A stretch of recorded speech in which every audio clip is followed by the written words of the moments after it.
तो नहीं चलता। इसके लिए भगवान का विशेषण बनाया, अभय दयाणम चक्षु दयाणम। कौन सा शब्द रखा? चक्षु दयाम। चक्षु यानी चक्षु, चक्षु यानी आंख। आंख यानी भगवान आंख देते हैं क्या? दयान यानी कि देना, दान। भगवान आंख देते हैं? नहीं। भगवान वो ज्ञान दान देते हैं, ज्ञान दान, दान चक्षु दयान, ज्ञान रूपी चक्षु का दान देते हैं। तो भगवान ने खुद ने अनंत जीवों के साथ कैसे जुड़ना वो हमें मार्ग बताया, रास्ता बताया। अभयम चक्षु दयान मग्ग दयान, मार्ग बताया। वो मार्ग के शरण में जो आता है, यानी कि वो मार्ग पे जो चलता है, तो आगे बढ़ के अभय को देने वाले, मार्ग को देने वाले, चक्षु को देने वाले, अभय दयानम, चक्षु दयानम, मग्ग दयानम, शरण दयानम, ये सारी चीजों के साथ जो जुड़ा है उसे परमात्मा के विशेषण मिले बिना नहीं रहेगा, यानी कि परम पद तक जुड़ेगा ही। एक तरफ पर यानी कि अन्य है, एक तरफ परम यानी स्व। जो स्व है उसे कहीं पर भी कोई भी रुकावट आती ही नहीं है। स्व यानी आत्मा, स्व यानी हमारा अभ्यंतर, स्व यानी हमारी आंतरिक चेतना, स्व यानी हमारी खुद की परम पद की अभिलाषा। मोक्ष में जाने के बाद रहना ही वहां है, लेकिन मोक्ष में नहीं गए हैं, उसको मोक्ष का मार्ग मिल गया है, मुक्ति का मार्ग मिल गया है। ऐसा जीव वो मुक्ति के मार्ग पर चल रहा है, उसे मुक्ति नहीं चाहिए, क्योंकि यहाँ मुक्ति का अनुभव हो रहा है। इसके लिए ज्ञानियों ने जब 12वां गुण स्थानक के बाद जब उनकी ऊंचाई बढ़ती है, उनके सिर्फ संजलन कसाय रहते हैं। 4 कसाय है, अनंतानुबंधी, अप्रत्याख्यानी, प्रत्याख्यानी और संजलन। 1 से 4, 5, 6 से 10 और 10 के ऊपर। तो जो संजलन है, इज द लास्ट मोमेंट। वो संजलन में वो सिर्फ ऑब्जर्वेशन में रहता है, यानी कि उनका वो रोल ही नहीं होता है, यानी कि विजन क्लियर होता है, ज्ञान चेतना स्पष्ट होती है, तो वो सब कुछ क्लियर देख सकता है। यानी कि जो चीज वास्तविक उसके लिए परलोक में, परमलोक में, परम पद में उसको साथ देने वाली है, वो सारी चीजों से वो धीरे धीरे धीरे जुड़ता जाएगा। आपके लिए मिठाई, आपके लिए शुगर होने के कारण अच्छी है लेकिन उपकारी नहीं। बुखार आया है, बीमार है, वो सीधा अच्छा है लेकिन उसके लिए काम का नहीं है। बच्चा है, उसके लिए आप अच्छी सी गिफ्ट ला दो, साइकिल ला दो, क्रिकेट किट ला दो, अच्छा खेलना कूदना ला लो, वो सब कुछ ला दो, लेकिन एग्जाम के टाइम पर उसके लिए अच्छा नहीं है। जो चीज अच्छी है, हाँ, वो चीज उपकारी ना हो तो क्या काम की।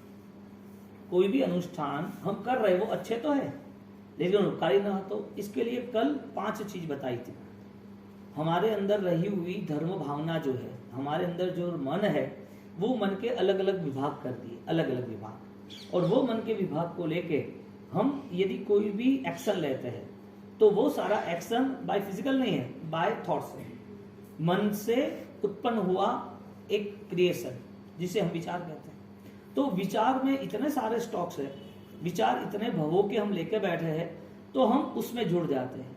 इसके लिए ज्ञानी भगवंत ने अलग अलग यूनिट, विभाग सेट किए कि भाई आपके मन में ये जो चीज है, उस चीज को लेके आप स्पष्ट बनो। आपको यदि शांत रहना है, क्रोध नहीं करना है, आपको लालसा नहीं रखनी है, आपको भय नहीं रखना है, आपको कपट नहीं करना है, या फिर आपको धर्म भी करना है, तो किस रूट पे करोगे आप? जो लोग कर रहे हैं, जैसा हो रहा है, आप कई सालों से आप उसमें जुड़ गए हो, ऐसा करना है, तो आप तय करो कि 5 में से कौन सा बेस्ट है। 5 अलग अलग रूट बता दिए हैं, और बहुत सारे इसी रूट पे चलते हैं। उपकार, पहले दो कल मैंने बताया, 2 टाइटल, लौकिक और लोकोत्तर। लौकिक में 3 आएंगे, लोकोत्तर में 2 आएंगे, तो उनके 2 पार्ट्स बन जाएंगे। एक लौकिक जो है, यानी कि जनरल है, सामान्य, वो करने वाला आपको दिखेगा, लेकिन ज्ञानी को पता है कि उसको रिजल्ट मिला या नहीं मिला। और आप यदि ज्ञानमान हो, शास्त्र का बोध आपके पास है, तो आप भी तय कर पाओगे कि मैं लौकिक में हूं, लोकोत्तर में, यानी कि जनरल है या बेस्ट है। जनरल ट्रेन में बैठा होता है, डब्बे में, पता चलता है कि जनरल डब्बा है, और वो 3 टायर से बैठा होता है, उसे पता चलता है कि 3 टायर से। वो प्लेन में बैठता हो जनरल सीट में, तो उसे पता होता है कि जनरल। एक बिजनेस क्लास में बैठता है तो वो भी एक ही सिस्टम है, लेकिन डिफरेंस क्यों है, उसे बिलीव होता है, उसे पता चलता है।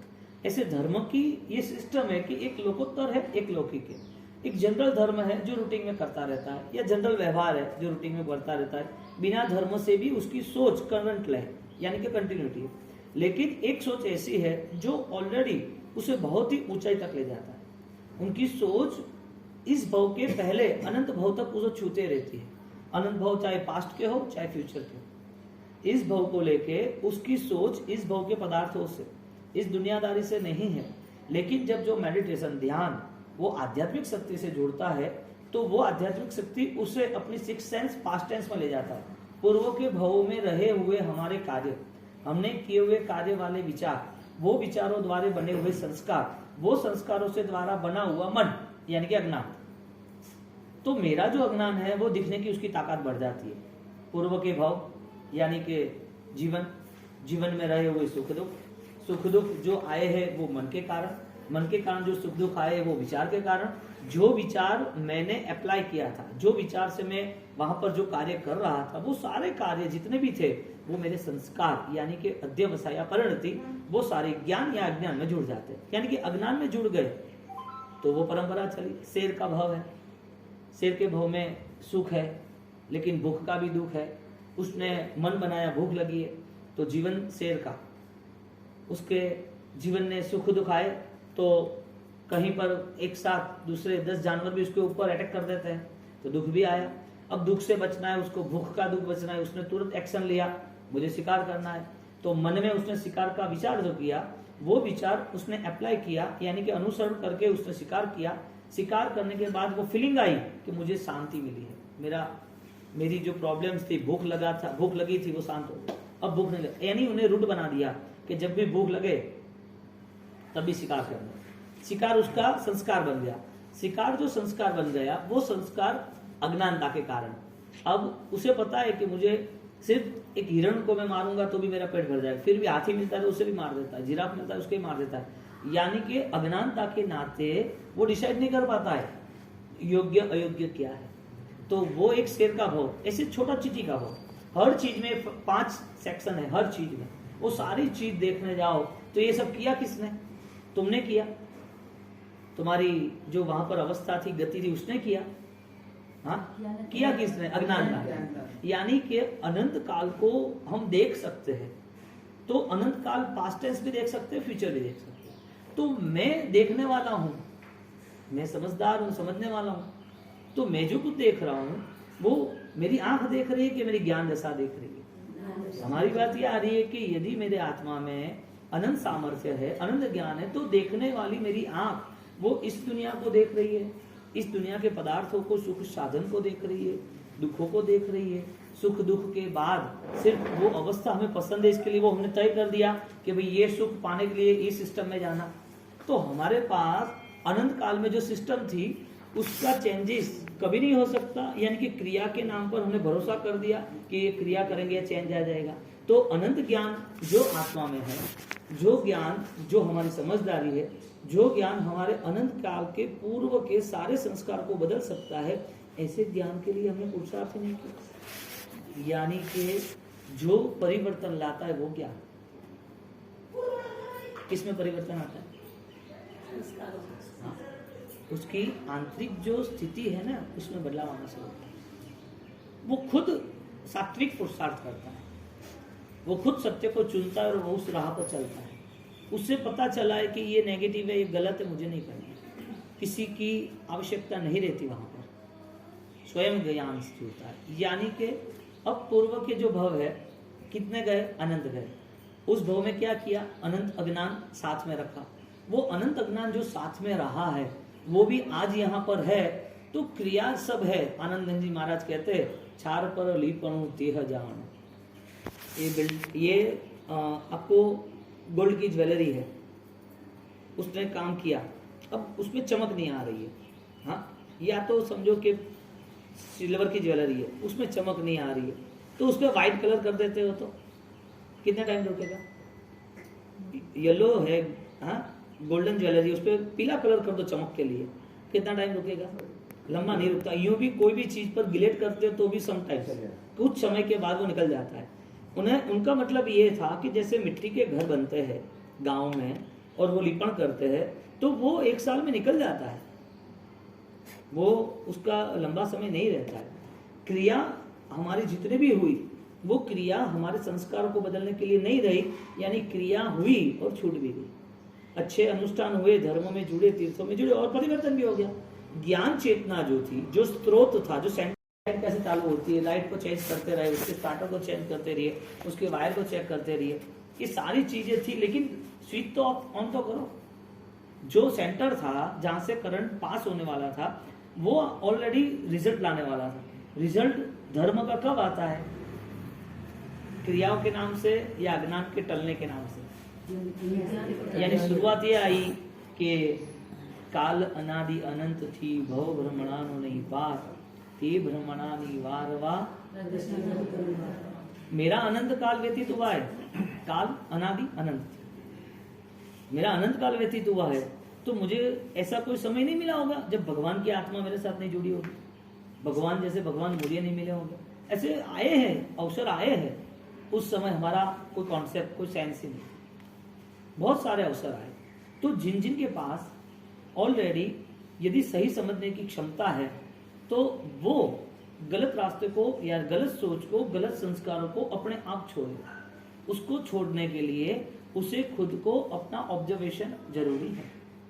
वो बैठा है आधा घंटा, 1 घंटा, 2 घंटा ध्यान में, वो ध्यान उसका परफेक्ट है, उसका ये प्रूफ है कि उसके बाद भी वो विजन में जाता है, उसे क्लियरिटी आती है। अपने मन बनाए मुझे अरिहंत का ध्यान करना, तो आपने शंखेश्वर, पालिताना, हाँ आदिनाथ, सबका मन बनाया, आपने आंख बंद कर दी, आपने मन बनाया अरिहंत परमात्मा, उनका ओम ह्रीम श्रीम हरम नमः ध्यान करना है, नवपत जी का ध्यान किया, आपके सामने वो चित्र आ गया, वो आलम्बन आ गया। वो आलम्बन के नाते आप जुड़ गए कि हाँ परमात्मा मुझे दिख रहा है, सही है। इतने दिनों के बाद हर वक्त मन चंचल था, मन अशांत था, तो मेरा ऑलरेडी कॉन्सेप्ट क्लियर नहीं हो रहा था, तो मेरी एकाग्रता नहीं रहती थी। अब मेरी एकाग्रता रहती है। मुझे वो 99 की थी, मेरे आदिनाथ भगवान मेरे सामने है, और आदिनाथ भगवान की मैं माला या उनकी स्मृति या उनकी प्रतिमा के आगे उस आलम्बन को लेके मैं एकाकार हूँ। मुझे और कोई विचार नहीं आ रहा है, और कोई विचार नहीं आ रहा है, और आनंद आ रहा है। मैं सोच रहा हूँ कि परमात्मा आपके जैसे मुझे बनना है, मुझे परम पद पाना है, आपकी साथ ही मुझे रहना है, आपके साथ ही मुझे जुड़ना है। ऐसा 1 घंटा, 2 घंटा, 3 घंटा आपने ध्यान पालिताना में किया, शंखेश्वर में किया, ये ध्यान सही है कि नहीं? उसका प्रूफ क्या? उसका प्रूफ क्या? उसका प्रूफ ये है, अनुयायी रुचि, अनुयायी वीर्य प्रवर्तन, ऐसा एक वर्ड्स है अपने शास्त्रों में। जिसको जो पसंद है वो कभी छोड़ता नहीं है, जिसको जो पसंद है वो कभी छोड़ता नहीं है। तो ज्ञान सार में एक श्लोक बताया, धनार्थी यथा नास्ति। जब धन को पाने वाला, वो धूप होती है, बारिश होती है, परेशानी होती है, दर्द होता है, शायद वो बहुत ट्रेजर्ड, यानी कि वो थक जाता है, हाँ टायर्ड हो जाता है, फिर भी उसका लक्ष्य पैसे का, निष्क्रिय थकता नहीं। नास्ति ऐसा शब्द रखा, धनार्थी यथा नास्ति। धन को पाने वाला, उसे कोई दर्द नहीं हो रहा है, क्यों? लक्ष्य बलवान है। जो चीज से उसे पता चला कि प्रॉफिट है, वो चीज वो उसमें आगे बढ़ता है, आगे बढ़ता रहता है।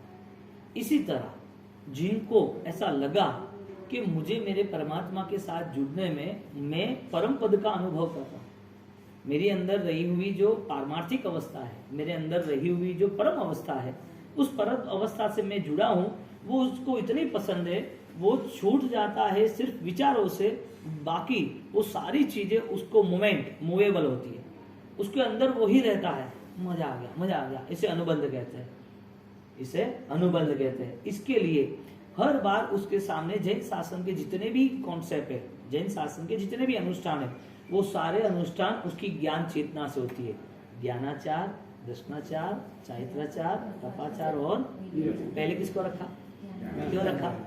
कि भाई इसके बिना आप एक स्टेप भी आगे नहीं निकल सकते, आपको 1 इंच भी आपका विकास नहीं होगा। तो हमारे पास अनंत काल के विचार, अनंत काल का अज्ञान, अनंत काल के संस्कार। हम आज यदि वो ज्ञान चेतना को, जो सम्यक भाव है मेरे, वो सम्यक भाव को देख सकते हैं, तो हमारा पहला कॉन्सेप्ट ये बनेगा, मेरे अंदर रही हुई स्थिति का परिवर्तन होना चाहिए।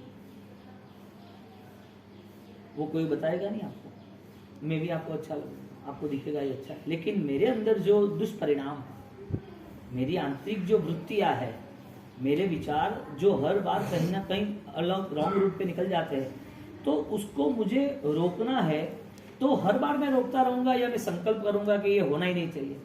संकल्प है।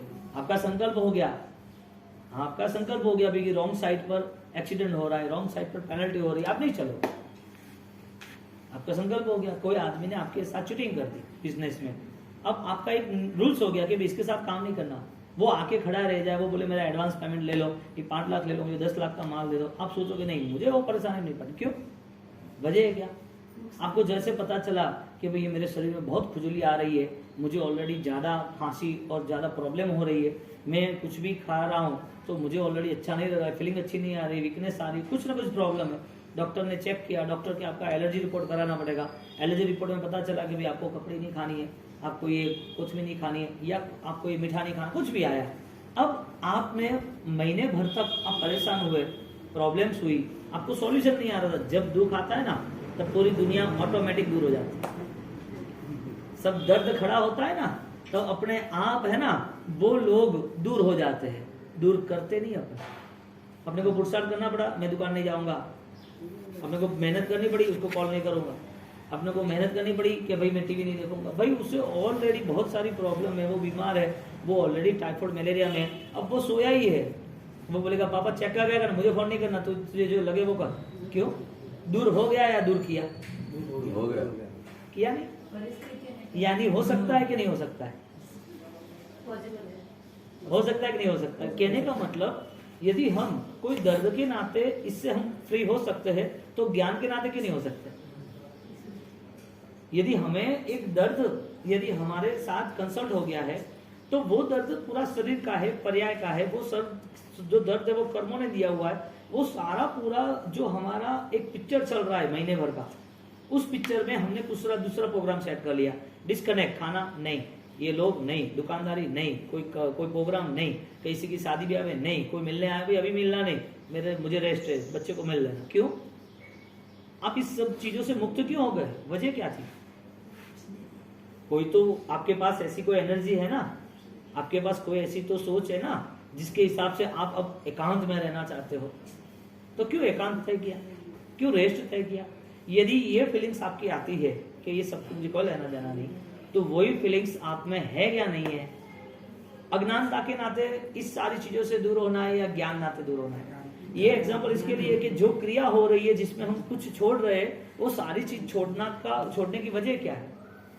क्रिया के नाम पर हम सारी चीज छोड़ रहे हैं, चाहे तप के नाम पर, चाहे दान के नाम पर पैसा छोड़ा, तप के नाम पर भोजन छोड़ा, सामायिक के नाम पर अनुकूलताएं छोड़ी, दुकानदारी छोड़ी, औसत के नाम पर समझो ये 1 दिन के लिए या 8 दिन के या 18 या उपदान कुछ भी हो, तो सब पूरा संसार छोड़ने की वजह क्या थी?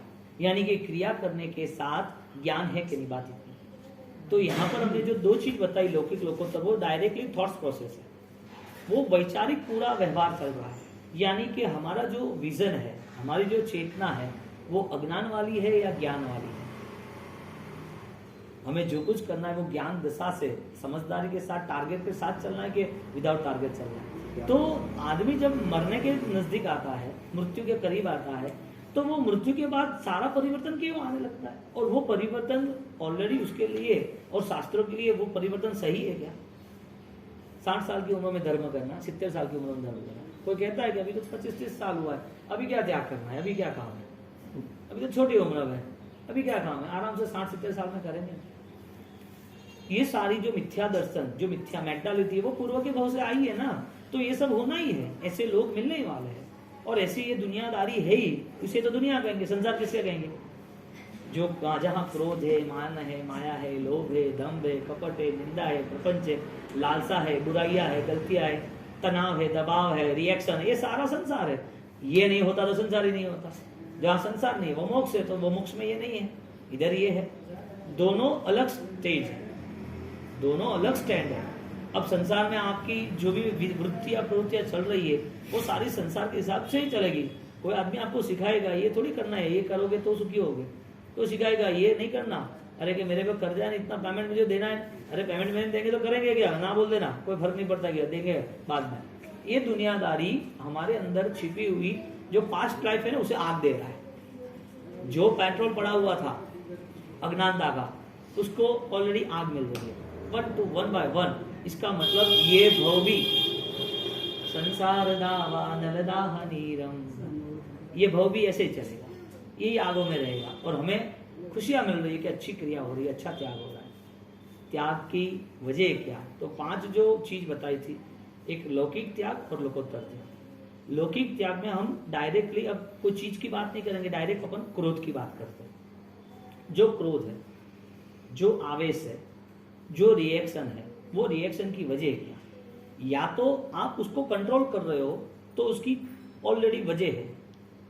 एक आप वजह फर्स्ट, कोई उपकारी है, पिताजी है, उसने कुछ बोल दिया, क्रोध आ रहा है लेकिन सामने नहीं बोल सकते। सेठ है, उनके पास नौकरी कर रहे हो, अच्छी सैलरी है, लेकिन बोल दिया लेट क्यों आ रहे हो, पता नहीं चलता। ऐसा काम थोड़ी होता है, आप इतना समझदार हो, ये हो सकता है क्या? तो आपको क्रोध आया कि यार 4 लोगों के सामने मुझे क्यों बोल दिया। ये डेटा जो है ना, वो आग वो कनेक्ट हो रही है। ये बात सुनने के बाद आपको आधा घंटा ऑलरेडी घर पे जब भी टाइम मिले तब ऑलरेडी डिवाइन मेडिटेशन करना ही है। आपको अपनी आंतरिक निरीक्षण को आपको देखना है कि मेरे अंदर जो पूर्व के कालवर्ती जो भी था उसका क्या अकाउंट है, कितना अप डाउन है। मैं क्रिया करके बेवकूफ तो नहीं बन रहा ना, मैं क्रिया करके कोई अंधश्रद्धा में तो नहीं जुड़ा ना, धर्म करके मिथ्या भावनाओं में तो नहीं होना। वो आपको सर्च करना ही पड़ेगा और नहीं करोगे तो कोई प्रॉब्लम नहीं है। 21,000 साल और दूसरे कितने भाव तक जैन शासन तो शाश्वत है, अनंत तीर्थंकर होने वाले हैं। अनंत भव के बाद भी मोक्ष मार्ग तो चालू है।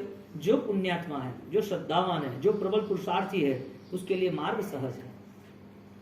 वो तय करेगा मुझे इस रास्ते पे जाना ही है। क्रोध न करने की वजह कोई उपकारी है, आता तो है लेकिन कर नहीं सकते। घर पे आपने कुछ खाना है और खाना सही नहीं बनाया, चाय ज्यादा मीठी बन गई है या दाल में ज्यादा नमक डाल दिया है या रोटी सही नहीं, कुछ प्रॉब्लम्स है। अब आप चिल्ला नहीं सकते, चिल्लाओगे तो उसका दूसरा रिएक्शन। ये सब कितनी नॉर्मल बातें हैं कि हम हमारे मन से ये सारी चीजों से क्यों कनेक्ट हो रहे हैं। पेट ही भरना है ना, आराधना के लिए अनुकूल होना चाहिए। टेस्ट की बात बाद में आती है, टेस्ट आता ही नहीं। तो मेरे आराधना के अनुकूल है तो चलेगा मुझे 2-3 चीज। मेरे लिए कहीं पर भी कोई इश्यू होता है भोजन को लेके, या तो विराधना वाला है या तो फिर मुझे ऑलरेडी शरीर में कोई नुकसान होता है, तो ऐसा भोजन मुझे नहीं करना चाहिए। अब कुछ नमक ज्यादा आ गया है, आपको लग रहा है, आप ऑलरेडी कम लो। चाय मीठी आ रही, चख लो पहले। आपको एक दिन पता चल गया, एक दिन पी लो, दूसरी बार मुझे कम देना, बाद में दूसरी बार मांग लेना। लेकिन आपने डायरेक्ट अटैक कर दिया तो रिएक्शन आया। जब रिएक्शन आया तब समझ लिए कि अपने को अब ज्यादा बात करनी नहीं, सुबह सुबह कहाँ ये माथा फोड़ी करनी। तो तुरंत ही आपने तय कर दिया कि अपने कुछ बोलना नहीं। आपने क्षमा क्यों रखी, मैं ये पूछता हूँ। क्रोध न करने की वजह क्या? वो बलवान है वो बलवान है, यानी कि कोई इश्यू है। या तो फिर उपकारी की दृष्टि से कि ये इतना सारा दिन भर काम करते ही है, रात को 11-12 बज गए, ये सब बच्चे ने ये बोल, कभी भी सुबह सुबह 2 बहू है तो थोड़ी शक्कर डाल दी होगी, छोड़ो ना, इतना कर तो रहे, अपने को संभाल तो रहे। ऐसा मन बना के आपने छोड़ दिया। आवेश आया 1 मिनट के लिए या 1 सेकंड के लिए, लेकिन छोड़ दिया। आवेश आने की वजह क्या थी? कोई पूर्व के संस्कार। उस संस्कार को लेके आज आपका ऑब्जर्वेशन हो रहा है कि ये उपकारी है मेरा। मम्मी है तो बेटे ने बोल दिया, मम्मी ने चाय बनाई, अभी नहीं बोलना, छोड़ दो। अभी 3 भाई खाने बैठे हैं और खाना खाते खाते तीनों भाई कुछ गलत बन गया और घर में बड़े भाई ने जबरदस्ती बोल दिया, क्या कर रहे हो पता नहीं चल रहा है, इधर आप सब लेडीज बैठे हो ना, कुछ खाना ढंग से बना। अभी घर में कोई प्रोग्राम होगा, बनाने में कुछ इश्यू हो जाएगा तो माँ बैठे, क्या है मैंने बनाया, क्यों चिल्ला रहा है इतना?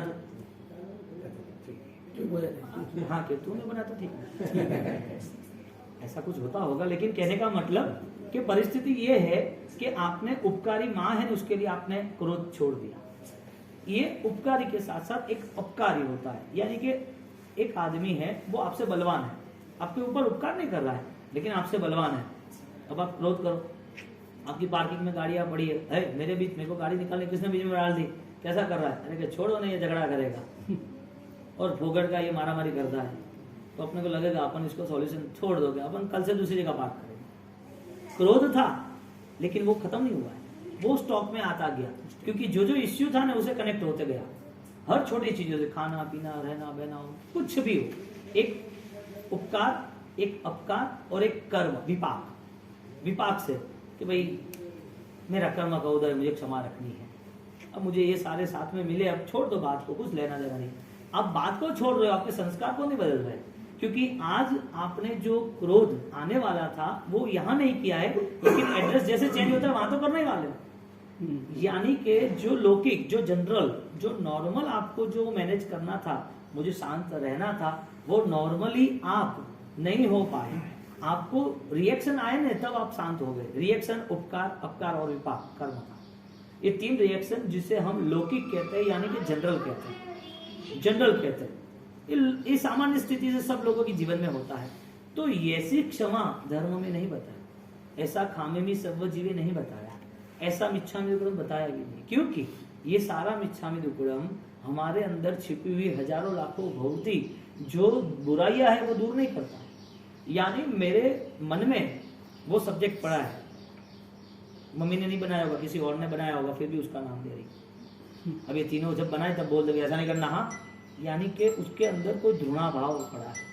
कोई व्यक्ति है उसके अंदर भी वो बलवान है, इसके लिए कब चांस मिले तो, और जब भी आप बलवान बन गए, धीरे धीरे बड़े हो गए, आपकी ताकत बढ़ गई, 20 साल तक उसके प्रति जो द्वेष था ना वो सीधा अटैक पे आ गया। ऐसा क्यों किया? ऐसा हर बार हर किसी के साथ वो करता रहता है, और हम टारगेट बनाते दूसरे के नाम से। हमारा क्रोध उसके लिए है, लेकिन टारगेट दूसरे के लिए है। टारगेट दूसरे के, तूने इसके साथ ऐसा क्यों किया, तू ऐसा क्या समझता है? उसको बदनाम करने के लिए चालबाजी की, दोनों के लड़ाई झगड़े को हमने उसका नया रूप दे दिया। हकीकत में मैटर किसकी थी? कितने साल पुरानी? 20 साल पहले। ऐसा होता है। अब ये सारे मन के परिणाम हमारे रहे, व्यक्ति की घटनाएं रही, तो बुराइयां हमारे में छिपी थी, क्योंकि पूर्व का जो भोग का जो पेट्रोल था वो बढ़ता रहा। और तीसरा राउंड आया कर्म के नाम से, मेरा कर्म ऐसा है, अब छोड़ दो, मुझे कुछ नहीं करना। कर्म भी आत्मा का कोई हिस्सा नहीं है। कर्म मुक्त होते हैं ना, नहीं होते, आत्मा का हिस्सा नहीं है। सामने वाला व्यक्ति तो है ही नहीं, घटनाएं तो आत्मा का हिस्सा नहीं, ये सारे पर्याय है। उससे तुमने क्षमा रखी हो तो वो सामान्य है। आगे आती है एक क्षमा, आती है परमात्मा के वचनों से, शास्त्रों के द्वारा। मैंने भगवान की बात सुनी है कि भाई जो क्रोध करता है, जो मन में द्वेष भाव रखता है, उसकी दुर्गति होती है। क्रोधे कोड पुरव तमो फल सभी जाए, कड़वा फल से। मैंने ये पढ़ा है, मैंने ये सुना है। क्रोध यानी कि आंतरिक द्वेष नहीं रखना, ये 2 रास्ता है। क्रोध यानी कि एग्रेसिव नहीं होना, ऐसा नहीं। क्रोध शांति से भी होता है, शांत मन से किसी से बात करते हैं, लेकिन जो व्यक्ति हमें पसंद नहीं है, उनसे बदला लेना है, उनसे अपराध की भावना है, शत्रुता है, तो वो मन में छिपा हुआ है, तो आप क्रोध नहीं करते, उससे अच्छी बात करते हो, लेकिन आपके मन में वो पाप तो है। इसका मतलब बच्चे को यदि आपने स्ट्रांगली बोल दिया, ए पता नहीं चलता है, ऐसे कोई पढ़ाई करते है, ऐसे कोई मार्क लाता है, पूरे दिन खेलता रहता है, आपने उसको 2 चापट मार दी, पढ़ाई में एनुअल में सही आना चाहिए, जाने नहीं दूंगा, पैर तोड़ दूंगा तेरा, हाँ समझ के आ रहा है, ये क्रोध नहीं है। इसे हम क्रोध कहेंगे तो मैनेजमेंट पूरा डिस्टर्ब हो जाएगा। ये क्रोध कहेंगे तो संस्कार कैसे आएंगे उसमें, उसका बदलाव कैसे आएंगे, उसमें परिवर्तन कैसे आएगा? ये क्रोध नहीं था, क्योंकि उसके प्रति वात्सल्य है, उसके प्रति वात्सल्य, गुरु शिष्य को वात्सल्य है। चंद्ररूढ़ाचार्य उसको मारने लगे, पता नहीं चलता है, तो सही नहीं चलता है। चंद्ररूढ़ाचार्य एक मुनि थे, यानी आचार्य थे, उसने दीक्षा दे दी। दीक्षा देने के बाद वो कि मुझे यहाँ से ले जा, मैं चल नहीं सकता, तो उसके सिर पे, उनको कंधे पे ले लिया, और वो चलते रहते, और चलते रहे तो उनको परेशानी हो रही, तो उसके सिर पर वो डंडा मार रहे, जो डंडा पास में था। अब क्रोध है कि नहीं है?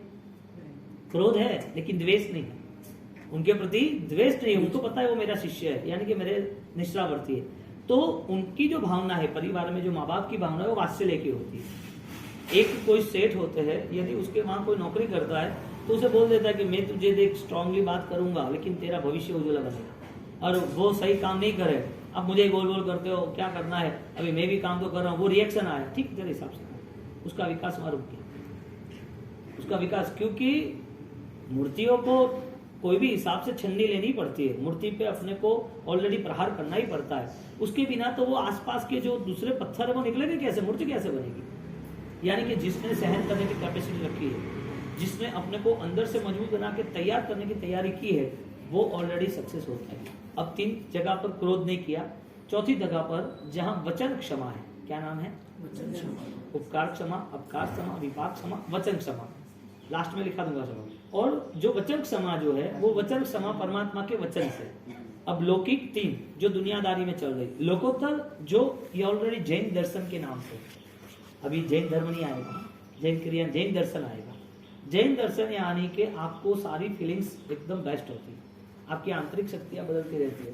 तो जो चौथा नंबर आता है लोकोत्तर, लौकिक, लोकों के साथ रहा हुआ, यह लौकिक, इधर लोकोत्तर, लोगों से भी उत्तर यानी कि श्रेष्ठ, इस दुनिया से बेस्ट। एक सीधी बात है ना, तलेटी में कितने लोग मिलेंगे नीचे, और शिखर पर यात्रा करेंगे गिरिराज पर कितने मिलेंगे? क्वांटिटी में फर्क पड़ा, यहाँ 99% है, 1% है। बेस्ट एटमोस्फेयर कहाँ है, ऊपर या नीचे? क्यों? वजह क्या? ये तो दुनिया ही है ना, नीचे रहोगे ऊपर रहोगे, लोग तो वहां भी है ना, वहां भी हवा पानी है ना, वहां भी दुनियादारी है ना, तो ऊपर नीचे फर्क क्या पड़ा? वहां कचरा है, वहां पॉल्यूशन है, वहां गंदगी है, वहां ऊपर साफ सुथरा। जिसकी हाइट बढ़ती है ना उसे महसूस होता है मेरी ज्ञान दशा से मेरे अंदर स्वच्छता आई, यानी कि मलिनता, मिथ्या दर्शन साफ हुआ। यहाँ पर चौथी क्षमा धर्म क्षमा है, वचन क्षमा है। परमात्मा के जो वचन थे उससे मुझे क्षमा रखनी, यानी कि कनेक्ट हुए परमात्मा से। ये जो 3 चीज थी वो संसार में रही। चौथी चीज थी वो धर्म की प्रारंभ स्थिति है कि मेरे परमात्मा के वचन है, आगे में मुझे मानना है। तो ये सारी चीज आलम्बन है। क्या है? आलम्बन से हमारी आत्मा को मुक्त करना, निरालंबन अवस्था में जाना, जिसे उपादान कहते हैं। यानी कि किसी की भी आवश्यकता बिना हम एक नेचुरल रूट पे जा सकते हैं।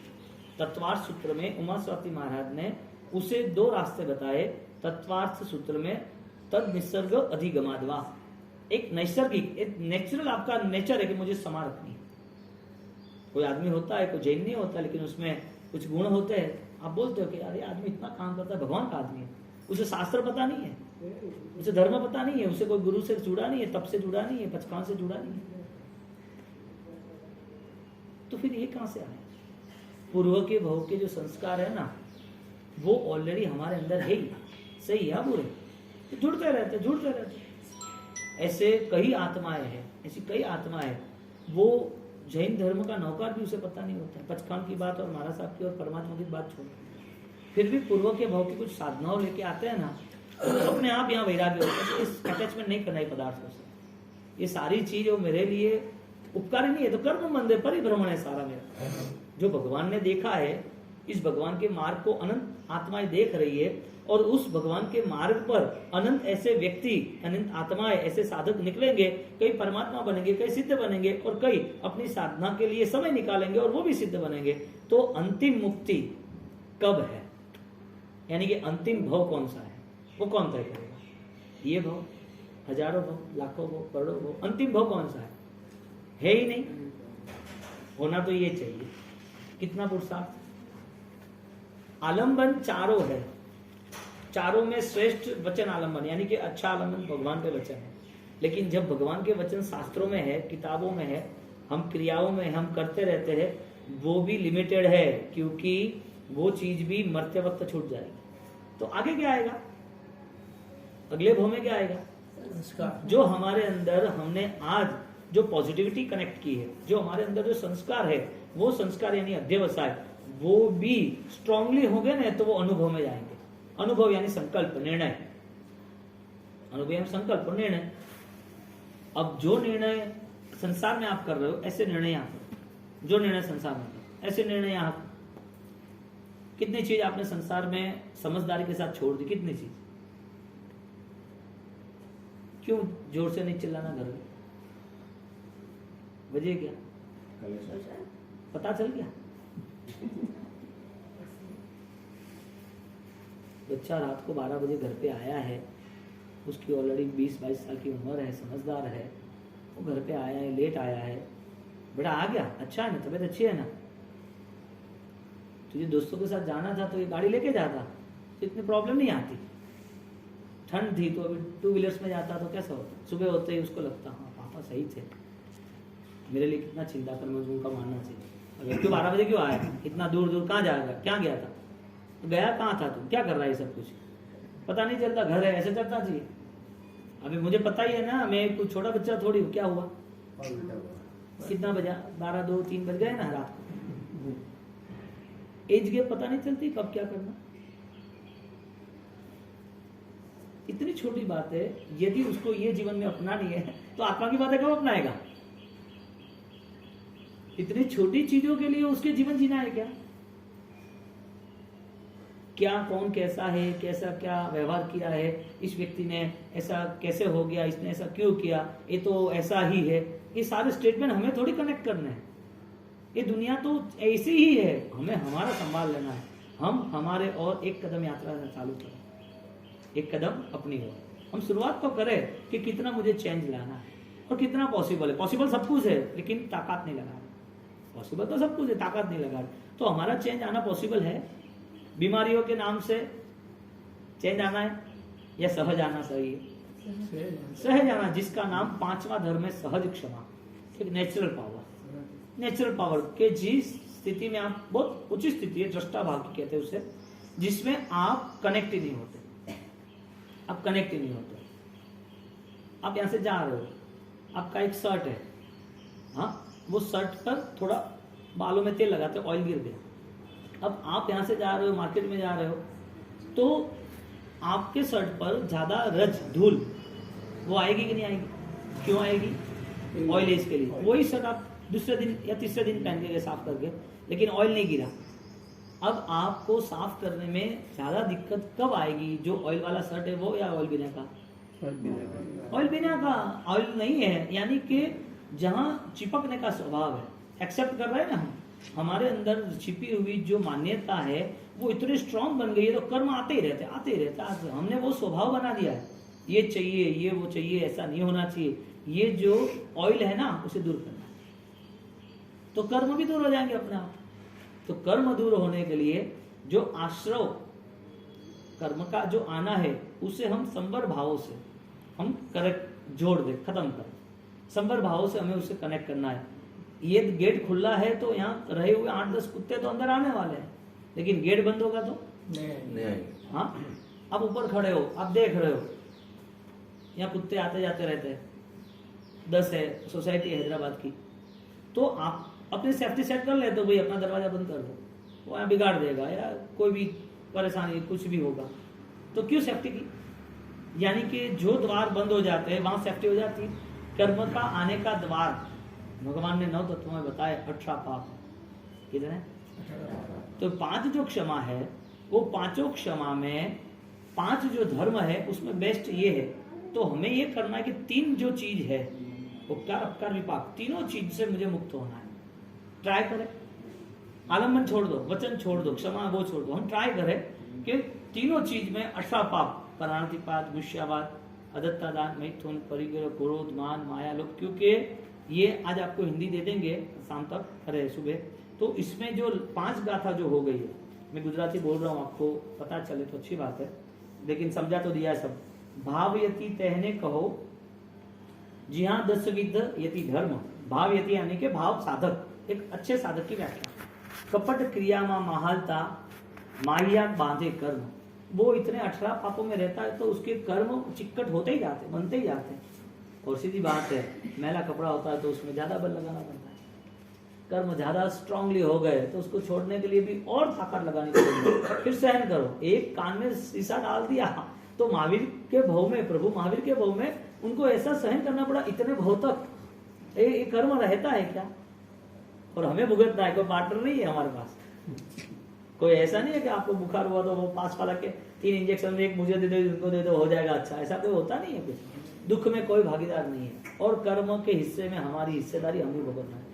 लौकिक लोकोत्तर क्षमा, ये यति 32 ही है। ऐसे 32 गाथाओं के ऐसे 32 अलग अलग अलग विभाग, 32 ऐसे प्रबंध है। तो सारे 32 से 32, इसमें से एक ये बेस्ट यति 32 है। यति यानी साधक, साधु ऐसा नहीं समझ लेना, साधक जिसको साधना करनी है वो सारे इस मैटर पर चलेंगे। लौकिक लोकोत्तर क्षमा 2 बताए, दुविध कई भगवंत, भगवान ने 2 बताए। तेहमा लोकोत्तर क्षमा, लोकोत्तर क्षमा जो फर्स्ट है, प्रथम धर्म ये तंत्र, जो ये प्रथम धर्म कहते हैं। वचन धर्म ना नामे कयो, जो वचन परमात्मा के वचन के साथ, आलम्बन के साथ, जो शास्त्रों के साथ, तेमा पण बहु भेद, उसमें भी ज्यादा भेद है। आगम वर्ण जे क्षमा, प्रथम भेद अपखेद। आगम के नाम की क्षमा, धर्म के नाम की क्षमा, हाँ भाई हमें नहीं करना, हम समझदार के साथ, यानी कि जिसको भी धर्म का प्रारंभ करना है उसके पास सम्यक ज्ञान की आवश्यकता है। उसको वो पढ़ेगा तो ही विजन क्लियर होगा ना। उसे पढ़ने के साथ उसका चिंतन भी चाहिए कि क्या ये राइट है, ओके है, तो आगे बढ़े। यानी कि खाली दो प्रतिकोण नहीं करना है, उसके अर्थ भी करना है। चैतवंदन के अर्थ भी आने चाहिए, तो वितराग का स्वरूप पता चलेगा। ऐसी हर चीज में लेके उसे सूत्र अर्थ, वो दोनों के साथ उनके चिंतन यात्रा, और चिंतन यात्रा के साथ निर्णय क्या ये सही है। धर्म क्षमा निज सहज थी। इधर एग्जाम्पल दिया चंदन गंध प्रकार। मैंने कल बोला था शक्कर मिठास कहां से लेके आता है, अत्तर है गुलाब का, तो गुलाब की सुगंध कहां से लेके आता है, नेचर है उसका, सहज है, वो होना ही है। आप बोलोगे विंटर में हम वहाँ डेलहाउसी जा रहे हैं, कश्मीर जा रहे हैं और यहाँ ठंड नहीं लगनी चाहिए, अरे तो मारवाड़ चले जाओ ना, वहाँ 50 है, 50 डिग्री है, वहाँ ठंड नहीं लगेगी। तो नहीं मारवाड़ जाना है तो आप दिसंबर जनवरी में जानो, बाकी गर्मी में तो जानो नहीं। क्यों? तो जहाँ जो नेचर है, कुदरत का वो नेचर है जो ठंड रहती है डिग्री के हिसाब से। अभी गर्मी चल रही है हैदराबाद है, अभी मई जून में गर्मी चलेगी 42 तक, 45 जो भी हो, तो ये नेचर है। ऐसे एक साकर का ऐसा उसका स्वभाव है, चंदन का स्वभाव है, ऐसे हमारी आत्मा में एक स्वभाव है कि तुम्हारे अंदर अंदर शक्ति पड़ी है। धर्म सहन निरातिचार पणे जे जानिए, प्रथम सूक्ष्म अतिचार। उसमें मैं कोई भी थोड़ा भी ऐसा निरातिचार, ऐसा कोई दोष, ऐसी कोई दुविधा मैं रखना नहीं चाहता। क्षमा दी तो वो पूरा डिलीट हो जाना चाहिए। किसी व्यक्ति या किसी चीज की मुझे प्रॉब्लम्स है ही नहीं तो कभी भी नहीं है। आज ये व्यक्ति नहीं तो किसी और भी व्यक्ति नहीं। ऐसा नहीं कि उसका पूरा शिफ्टिंग यहाँ कर दिया, उसका क्रोध इधर शिफ्ट कर दिया, उस पर क्रोध नहीं आ रहा तो इसके आता है, इसका द्वेष समाज से छूट गया तो इधर खड़ा हो गया, ऐसा नहीं होना चाहिए। छेद कंप्लीट करो, कहीं भी एंटर नहीं होना चाहिए। पांचवी गाथा उपकारे अपकार थी। लौकिक वड़ी विभाग, उपकार अपकार विपाक वो लौकिक है। बहु अतिचार भरी क्षमा, उसमें अतिचार, इसमें प्रॉब्लम्स है। नहीं संयम ने लाभ, वो साधक के लिए योग्य नहीं। छठी गाथा अब 18 पापों की जो बोली थी। बार कसाय क्षय करी, बार कसाय है अनंतानुमंदी अप्रत्याख्यान और प्रत्याख्यान, थोड़े हार्ड है इलाजी पण हिकणो पड़ी हो। बार कसाय क्षय करी जे मुनि धर्म कहा है। बार कसाय का जो क्षय होता है वो एक साधक की शुद्धि की चरम सीमा पे आता है, यानी कि 10वें गुणस्थान के बाद आता है। तो हम 5वें 6ठे गुणस्थान पर सर्ववृत्ति देशवृत्ति, सर्ववृत्ति देशवृत्ति, तो देशवृत्ति भी है उस परिणाम में रहना है, क्योंकि वो हमें साथ देगा आगे बार कसाय का क्षय करना। वचन क्षमा नाम क्षमा ते बहुविध का है, यानी कि आपको यदि आगे जाना है बार क्षमा, बार प्रकार की क्षमा को लेके, बार प्रकार के कर्मों को मुक्त लेके, तो फिर आपको वो वचन क्षमा, परमात्मा के वचन को अपनाना पड़ेगा। जो 5वीं सहज क्षमा है ना, वो 10वें के बाद आता है, यानी बहुत बेस्ट क्वालिटी। करोड़ों भव चले जाएंगे या शायद साधु के साधना के शायद हजारों भव चले जाएंगे, लेकिन ऐसा होता नहीं है यदि समझदारी होती है तो। लेकिन वहां पर 5वां 6ठा 7वां तक आता है, आगे निकलने की बहुत कम संभावना है। सहज क्षमा आती नहीं। हमें टारगेट बताया है कि आपको अरबों रुपए कमाने हैं तो आप पहले नौकरी करके 10,000 रुपए तो कमाओ। आपको मोक्ष में जाना है तो उससे पहले एक आंशिक धर्म के साथ जुड़ जाओ। जहां विराट अनंत ज्ञान है तो एक आंशिक तो ज्ञान होना चाहिए कि नहीं होना चाहिए। जहां विराट श्रद्धा है तो एक अंश तो होना चाहिए कि नहीं होना चाहिए। आपको बहुत भूख लगी है, टेस्ट तो करो थोड़ा कि ये खाना खाओ कि ना खाओ, फिर आप आराम से 1 घंटा खाना। वचन धर्म ना क्षमा नाम है, बहुत यहाँ का है, ये बहुत अच्छा है। और अब यहाँ पर ये लौकिक 18 पाप जो कैसे कैसे उसकी बात करते हैं, यहाँ 8 गाथा कंप्लीट हुई। मित्रा की अपना इच्छामी दुःखम, चलो कुछ इच्छामि खमायशमनो वन्देयं जामिन्द्राय नित्ययाय मठ्ठन वन्दामि। इच्छामि खमायशमनो वन्देयं जामिन्द्राय नित्ययाय मठ्ठन वन्दामि।